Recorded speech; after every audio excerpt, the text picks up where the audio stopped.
गुनाह हुए हैं उसको गुनहगार मत। लेकिन कुछ लोगों का हाल ये है, गुनाह की जिंदगी गुजार रहे हैं, जरा सी परेशानी है फौरन कहेंगे अशुन समझे हमने कौन से गुनाह किए हैं, हमको नहीं पता चलता अल्लाह ने हमको ये मुसीबत क्यों डाली है, हमने क्या कर रखा खुदा का।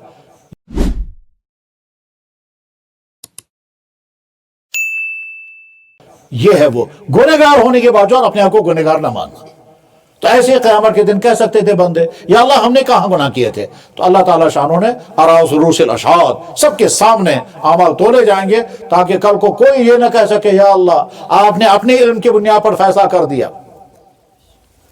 उस्ताद को मालूम होता है कि मेरी क्लास में मेरे दर्जे में कौन सा तालिब इल्म किस दर्जे का है, इसके बावजूद इम्तिहान होगा, उसके बावजूद पेपर लिखे जाएंगे, फिर पता चलेगा कौन आला दर्जे का है, कौन दूसरे दर्जे का है, कौन तीसरे दर्जे का है। बस ठीक इसी तरह से अल्लाह ताला शानो सबके सामने जाहिर करेंगे कि मैं अपने इल्म के बारे में फैसला नहीं करूंगा, तुम्हारे सामने तुम्हारे अमल तोले जाएंगे, तुम्हारे सामने अमल नामा रखा जाएगा और जो कुछ तुमने किया होगा उसमें लिखा हुआ होगा। माल हादल किताब ला युगादिरु सगीरतन वला कबीरा, ये कैसी दस्तावेज है, छुप करके मैंने तन्हाई में कोई अमल किया तो वो भी इसमें लिखा हुआ है। रात के अंधेरे में लाइट बंद करके इंसान ने जो कुछ किया वो समझता है मैंने लाइट बंद की, कोई नहीं देख रहा होगा, लेकिन रिकॉर्डिंग चल रही है और इंसान के जिस्म में रिकॉर्ड कर रहा है, फरिश्ते भी रिकॉर्ड कर रहे हैं और अल्लाह भी देख रहे हैं, क्योंकि अल्लाह को देखने के लिए अंधेरा कोई रुकावट नहीं बनता है। तो इंसान तो अपने एतबार से समझता है मैंने अपने आप को छुपा के रखा है, कोई मुझे देख नहीं रहा है, लेकिन देखने वाला देख रहा है, रिकॉर्ड करने वाला रिकॉर्ड कर रहा है। और सबसे बड़ी अजीब बात है कि इंसान का जिस्म भी सारा रिकॉर्ड करता है। तो अल्लाह ताला फरमाते हैं मैं इंसाफ की तराजू कायम करूंगा। किस्त का लफ्ज़ आपने जोड़ा कि कोई जुल्म नहीं होगा, कोई ज्यादती नहीं होगी, अमल किया था उसको लिखा गया होगा, कम अमल किया था कम लिखा गया होगा, जितना बुराई का अमल किया होगा उतना ही लिखा जाएगा। ऐसा नहीं है कि गुनाह किया था एक लिखे जाएंगे जायद, या एक गुनाह कम किया था लिखा जाएगा, ऐसा नहीं होगा जो जितना। और इसी में चूंकि इमाम बुखारी रहमतुल्लाह ताला इंतहा ज़हीन इंसान थे, बहुत ही ज्यादा वसीउल अतराफ इल्म था, इसलिए आयत नकल करते करते उनकी नजर कुरान पर चली जाती है दाएं और बाएं। चूंकि हाँ इस आयत में लफ्ज आया है किस्तुन, तो उनका जहन फौरन चला गया कुरान करीम में यही लफ्ज आया है दूसरे अंदाज से किस्तासुन। तो किस्तासुन, किस्तुन के माने अगर इंसाफ है तो किस्तास के माने क्या हो सकते हैं, तो चला गया वहां का जहन। फिर पहले उन्होंने गौर किया कि ये किस्तास का लफ्ज जो कुरान में ये आया कहां से है, तो कहा किस्तास का लफ्ज इमाम मुजाहिद रहमतुल्लाह ताला ने फरमाया ये किस्तास अदल के माना में रूमी जुबान का लफ्ज है। ऐसा हो सकता है कि कुरान करीम में किसी दूसरी जुबान का कोई लफ्ज इस्तेमाल कर लिया जाए, इसमें कोई ऐब की बात नहीं है। हज़रत अंबिया अलैहिस्सलातु वस्सलाम के अस्माए मुबारका दूसरी जुबानों के अल्फाज थे, वो कुरान अरबी जुबान के अल्फाज नहीं है। जैसे इब्राहीम, इस्माइल, इसहाक, याकूब, यूसुफ, दाऊद, सुलेमान, यूनुस, शुएब, मूसा, हारून, ये तमाम अरबी कलिमात नहीं है, ये दूसरी जुबान के अल्फाज हैं। फरिश्तों के जितने अस्मा हैं वो अरबी नहीं है, वो इब्रानी जुबान के अल्फाज हैं। फरिश्तों के नामों के साथ ईल आता है, जैसे इज़राइल, मिकाईल, इसराफील, जिब्राइल, हिस्काईल। ये जो ईल आता है कि ईल बमाने अल्लाह इब्रानी जुबान में, तो इब्रानी जुबान के अल्फाज कुरान करीम में आ सकते हैं। और जब कुरान करीम में आ गया या दूसरी की जुबान का लफ्ज़ कुरान करीम, खुद जनाब रसूल अकरम सल्लल्लाहु अलैहि वसल्लम भी बाज़ दफ़ा दूसरी जुबानों के अल्फाज इस्तेमाल फरमा लेते थे। मसलन आपने एक छोटी बच्ची को बहुत अच्छा लिबास पहनकर देखा, अब सना सना सना माने बहुत अच्छा, जैसे हम कहते हैं वाह वाह वाह वाह, ऐसे अल्लाह के नबी ने फरमाया सना सना। या इसी तरह से ऊंट को बिखाने के लिए कहता है नख नख, हो सकता है अरबी जुबान का लफ्ज ना हो। इसी तरह से मह, अल्लाह के नबी की जुबान मुबारक के लफ्ज आया मह, मह माने मत करो, और ये कश्मीर के लोग लफ्ज माँ इस्तेमाल करते हैं, उर्दू जुबान वाले लफ्ज माँ इस्तेमाल नहीं करते।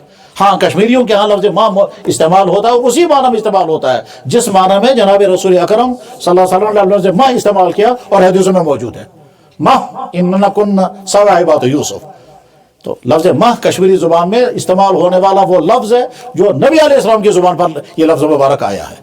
बहरहाल इमाम बुखारी क्या फरमा रहे हैं, किस्तास ये रूमी जुबान का लफ्ज है, इसके माना भी।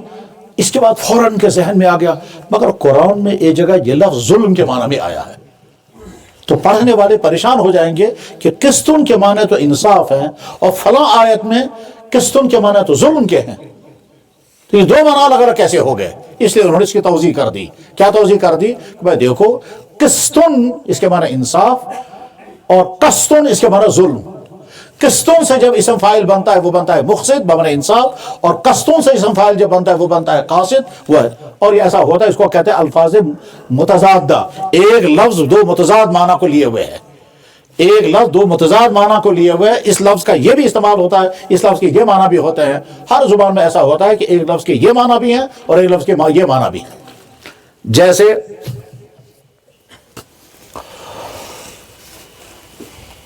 عربی قرآن کریم میں ہی الفاظ ہیں، یہ عربی کا لفظ ہے جاریتن، اس کے معنی کشتی، اور جاریتن اس کے معنی باندھی، دونوں معنی اس کے۔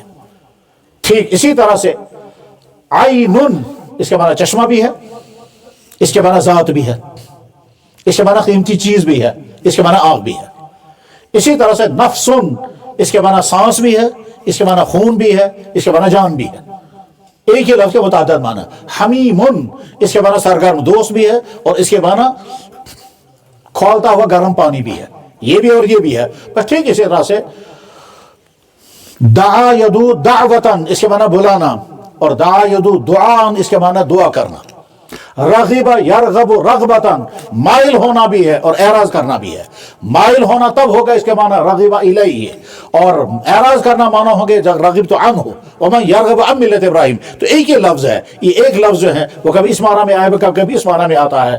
اور اسی لیے زبان کو جب تک انسان سیکھے گا نہیں، باقاعدہ صحیح مفہوم ادا نہیں کر سکتا۔ تو قسطن سے نکلنے والا لفظ انصاف کے معنی میں ہے، اور قسطن سے نکلنے والا لفظ ظلم کے معنی میں ہے۔ جب یہ دونوں مفہوم واضح ہو گئے تو پتہ چل گیا قرآن کریم میں وَأَمَّا الْقَاسِطُونَ فَكَانُوا لِجَهَنَّمَ حَطَبًا، وہاں مراد ظلم ہی ہے کیونکہ وہ قسطن سے نکلا ہے۔ خلاصہ کیا ہوا؟ امام بخاری رحمہ اللہ تعالیٰ کا دعویٰ یہ ہے اعمال تولے جائیں گے، اعمال کا وزن ہوگا، قیامت کے دن ترازویں ہوں گی، اور وہ ایک ترازو نہیں بہت ساری ترازویں ہوں گی، یا ایک اتنی بڑی ترازو ہوگی، تمام انسانوں کے اعمال اس میں توڑے جائیں گے۔ جمع کا لفظ تفخیم کے لیے آیا، یا جمع کا لفظ تعدد کے لیے آیا۔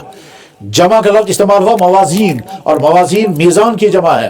ترجمہ ہم کریں گے بہت ساری ترازویں قائم کی جائیں گی، اس کا طبیعہ الگ الگ اعمال توڑے جائیں گے۔ اور یا اس کے معنی یہ ہیں، یا اس کے معنی ہے کہ ایک اتنی بڑی ترازو ہوگی جس میں دنیا کے تمام انسانوں کے اعمال توڑے جائیں گے، جمع بغرض تفخیم یا جمع بغرض تعدد۔ متعدد ترازویں ہوں گی، اور یا پھر فرمایا بہت بڑی ترازو ہوگی، دونوں مفاہیم ہیں۔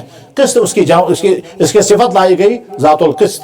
اس کے بعد پھر امام بخاری رحمہ اللہ تعالیٰ نے حدیث نقل فرمائی، اس حدیث سے ثابت کرنا ہے کہ عمل توڑے جائیں گے اور قیامت کے دن میزان عدل ہوگی۔ وہ حدیث نقل فرما رہے ہیں کیا کہ حضرت ابو ہریرہ رضی اللہ تعالیٰ عنہ کی روایت ہے، فرمایا جناب رسول اکرم صلی اللہ علیہ وسلم نے کیا فرمایا؟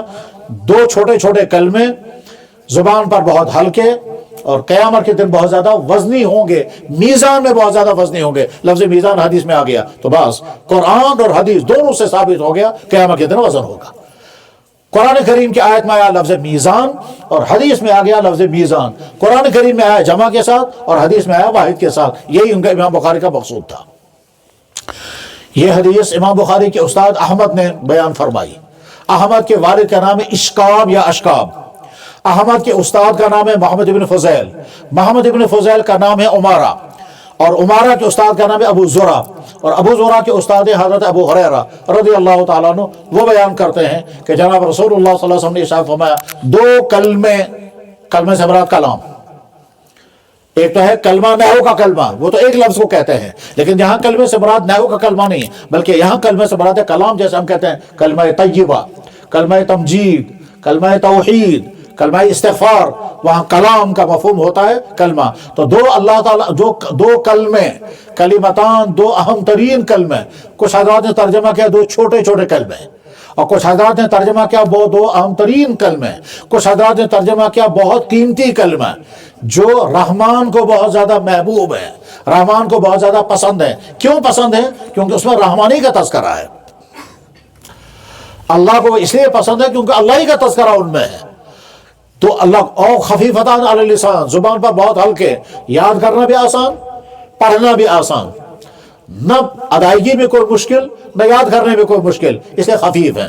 اور آگے فرمایا ثقیلتان، بہت وزنی ہوں گے فی المیزان، ترازو میں، یہاں سے ثابت ہو گیا کہ عمل کے دن وزن۔ اور یہ قول ہے، ظاہر سبحان اللہ و بحمدہ زبان سے پڑھا جائے گا، یہ کون کا ہے؟ اور ان کو فرمایا جا رہا کہ بہت زیادہ وزنی ہوں گے، ترازو میں تو گئے اعمال تولے جائیں گے۔ اب یہ دو کلمے کیا ہیں؟ تو ارشاد فرمایا گیا سبحان اللہ و بحمدہ۔